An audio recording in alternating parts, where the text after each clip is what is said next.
తెలంగాణ విమోచన దినోత్సవాలకు కేంద్ర ప్రభుత్వ ఆధ్వర్యంలో ఈసారి కూడా ఘనంగా నిర్వహించేందుకు అన్ని ఏర్పాటు చేస్తూ ఉన్నారు. ఫోటో ఎగ్జిబిషన్ను తెలంగాణ రాష్ట్ర గవర్నర్ జిష్ణుదేవ్ వర్మ ప్రారంభించారు. ఈ కార్యక్రమానికి కేంద్ర మంత్రి కిషన్ రెడ్డి, అట్లాగే ఎంపీ ఈటెల రాజేందర్, ఎమ్మెల్సీలు, బీజేపీ స్టేట్ చీఫ్, మాజీ ఎమ్మెల్సీ వీళ్ళంతా వచ్చారు.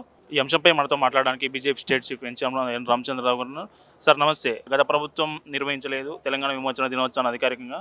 ఈ కాంగ్రెస్ ప్రభుత్వం కూడా ముందుకు రావట్లేదు. కేంద్ర ప్రభుత్వ ఆధ్వర్యంలోనే గత మూడు సంవత్సరాలుగా వరుసగా నడుస్తూ ఉన్నాయి. ఏం చెప్తారు సార్ దీని మీద? ఎందుకు నిర్వహించట్లేదు? ఒకటి మజ్లిస్తో భయము. ఇంతకుముందు కూడా బీఆర్ఎస్ పార్టీ ఎలక్షన్స్లో వాళ్ళు వాగ్దానం చేశారు జరుపుతామని చెప్పేసి. కాంగ్రెస్ పార్టీ దద్దమ్మ చేయలేరని చెప్పి అన్నారు. మరి అధికారం వచ్చిన తర్వాత మజ్లిస్ పార్టీకి భయపడి వాళ్ళు చేయట్లేదు. కాంగ్రెస్ పార్టీ ముందు నుంచి కూడా మజ్లిస్ కొమ్ముగారు చేసేటటువంటి ఒక పార్టీ, వాళ్ళ భయపడి వీళ్ళు చేయట్లేదు. ఏదో ఒక రూపంగా ఏదో చేస్తారు, పార్టీ ఆఫీస్ చేస్తారు, పేరు మార్చి చేస్తారు.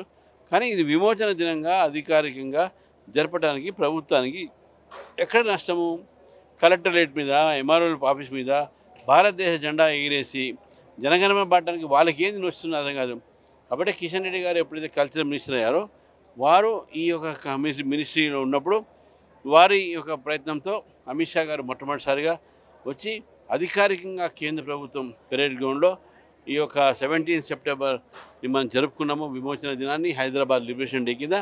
ఇది మూడో సంవత్సరం కంటిన్యూస్గా ఇది జరుపుతున్నాము. దీనికి కిషన్ రెడ్డి గారికి అదేవిధంగా కేంద్ర ప్రభుత్వానికి నేను ధన్యవాదాలు చెప్తా ఉన్నాను. కొందరు విమోచనం కాదు, విలీనం, విద్రోహం అని చెప్తా ఉన్నారు.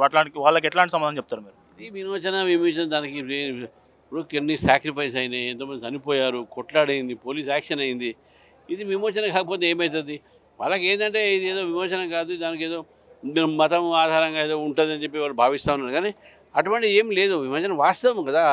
చరిత్ర అనేది ఎప్పుడు మర్చిపోలేము మనం. చరిత్ర తెలుసుకుంటే ఇది విమోచనం, చరిత్ర తెలుసుకోకపోతే వాళ్ళ కర్మ అది.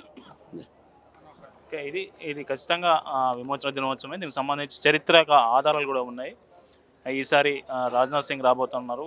ఈ విమోచన దినోత్సవాలకు అధికారికంగా గత 3 సంవత్సరాలుగా వరుసగా కేంద్ర ప్రభుత్వ ఆధ్వర్యంలో కిషన్ రెడ్డి గారి చొరవతో నిర్వహిస్తున్నట్లు బీజేపీ స్టేట్ చీఫ్ తెలిపారు. కెమెరామెన్ కిరణ్తో కరుణాకర్.